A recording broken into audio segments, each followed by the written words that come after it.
I'm here with a video on the top 10 worst hero castings. This one actually caught my eye. I'm like, you know what? Let's see if I actually agree with this, because, you know, everyone has their thoughts when it comes to like a hero casting, whether it be Marvel or DC or whatever. I'll give my thoughts as this video goes along, so I might stop a lot, but I'm sorry. Some heroes just don't look or feel the part. Welcome to WatchMojo.com, and today we'll be counting down our picks for the top 10 worst superhero castings. Before we begin, we publish new videos every day, so be sure to subscribe for more great content. For this list, we'll be focusing on actors who just didn't fit the part of the superheroes they were cast to play, or gave such terrible performances that they ruined the adaptation of their character. I got him! Oh my god. Okay. Number 10. Ray Stevenson as Frank Castle / The Punisher.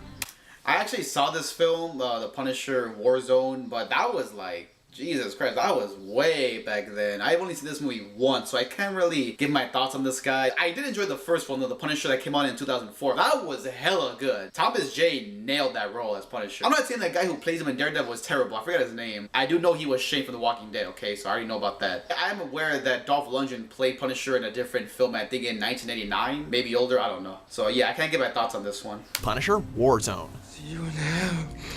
I see you anywhere near hell, I'll kick your ass up. Frank Castle is one of the most aggressive, belligerent heroes that comics have to offer. Unfortunately, someone in the casting department clearly didn't get the memo when they decided to cast Stevenson as the crazy badass. And this is following Dolph Lundgren's shallow 1980s interpretation. You're a good boy, Tommy. Grow up to be a good man. The Punisher Stevenson plays is in direct contrast to what audiences expected of the character. Instead of a raging warrior, we get more of a subtle portrayal. God be with you, Frank.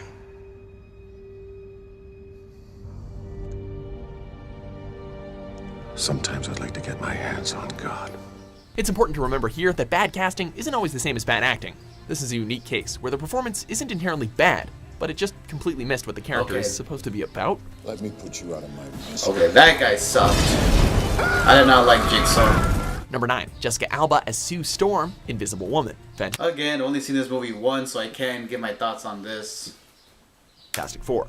What do you mean you can't? Look at me! As a scientist turned superheroine, the Invisible Woman is supposed to be a combination of brains, beauty, and bravery. But with Jessica Alba's portrayal, you'd think she only existed to provide some eye candy. Susan, let's not fight. No, let's.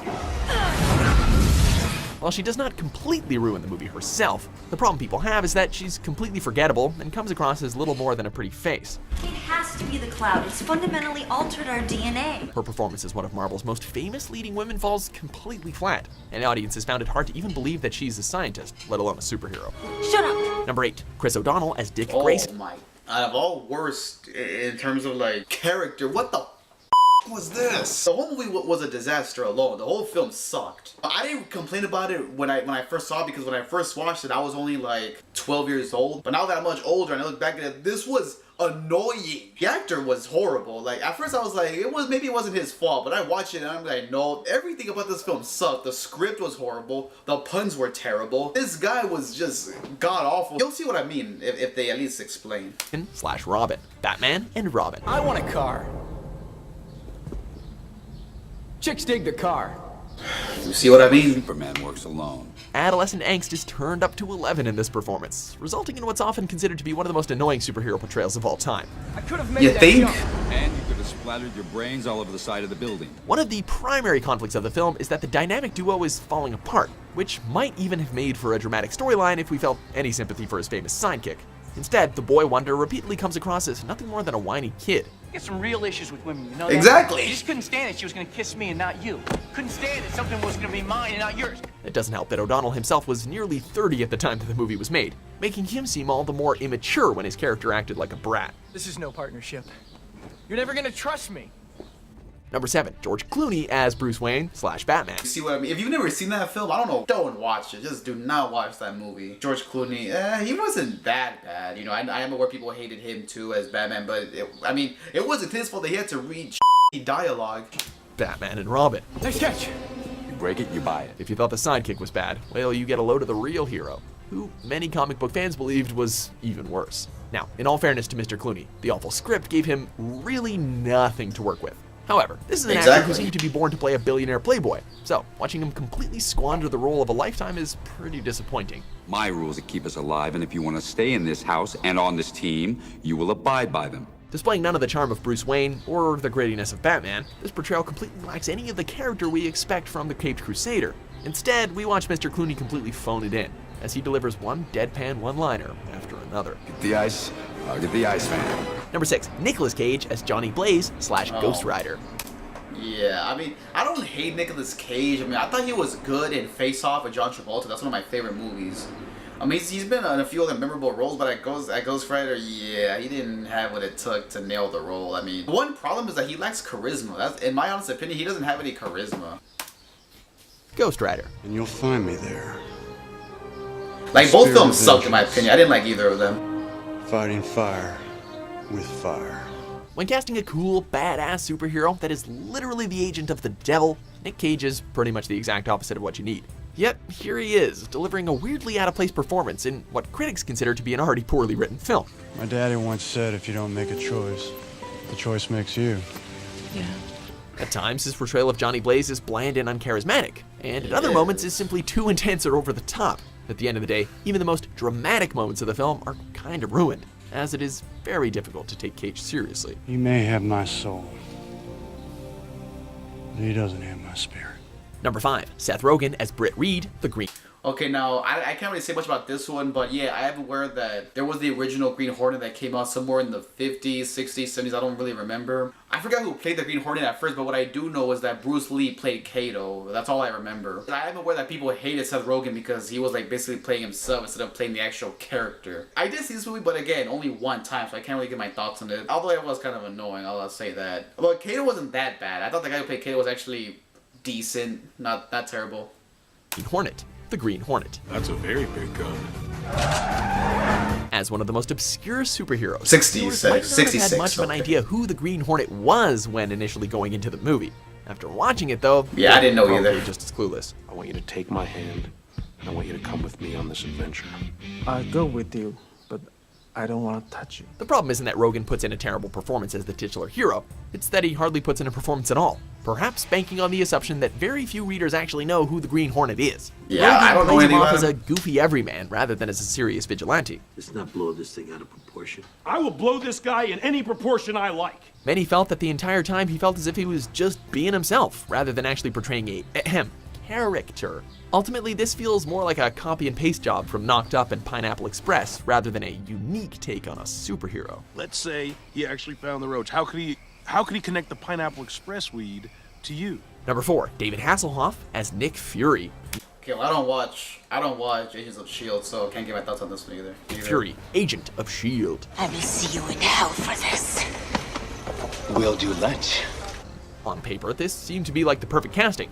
Hasselhoff looks exactly like the tough, macho Nick Fury that the comic readers had known. Thought you were dead. I was, but now I'm better. It's when he tries to act that things really fall apart, though. Everything he says comes across as fake and cartoonish, completely ruining any sense of realism that the film had going for it. Ultimately, this goes to show that there's a lot more to superhero casting than just how you look. I wouldn't do that, Doc. Those things have a way of backfiring. Number 3, Shaquille O'Neal Yeah. as John Henry Irons. Just because you- Steal. Never could make the free throws.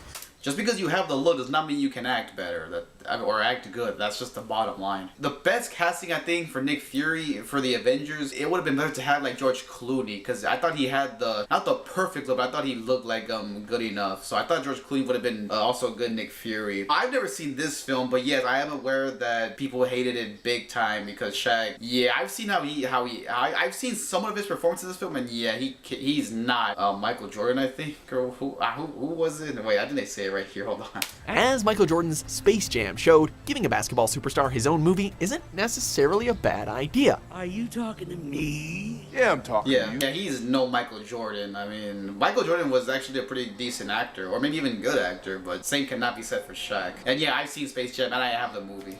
You want a piece of me? Come and get it. But just because an athlete has charisma doesn't mean that he or she is cut out to be an action hero.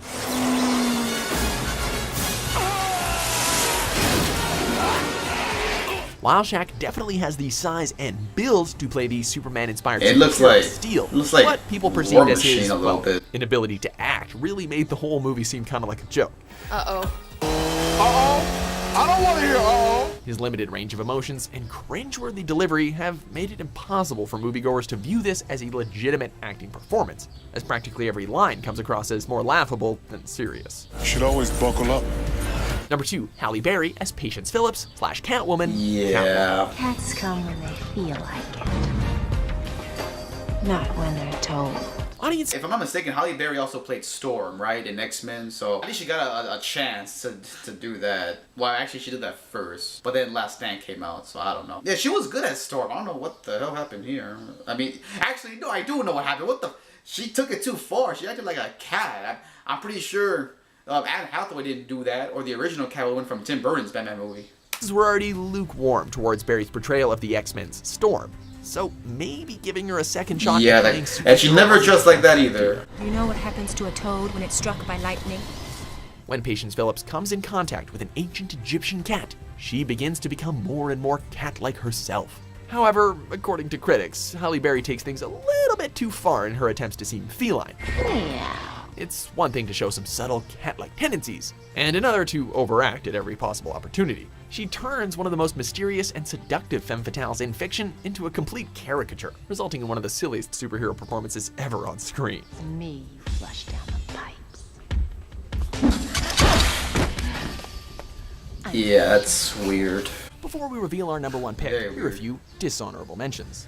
This isn't a game. You do not send civilian equipment into my active war zone. You understand that? Don't worry. That's not that bad. Yeah. How do you know? War Machine, right? Never seen this movie, but I do know it goddamn sucked. Number 1, Ben Affleck as Matt Murdock. Well, at least I heard that sucked. I'm pretty sure he did. You're holding back. Yes. Don't. Playing a blind man with heightened sensitivity. Thank you. Like this performance was god awful. I mean, if you've never seen Daredevil, you do not watch this movie because it wasn't on the same levels as Batman and Robin, but it was still goddamn horrible. And Ben Affleck was a major reason why this movie sucked. This is the worst Marvel film ever. Let's just finish this. Is one of the most difficult acting jobs a superhero movie could demand.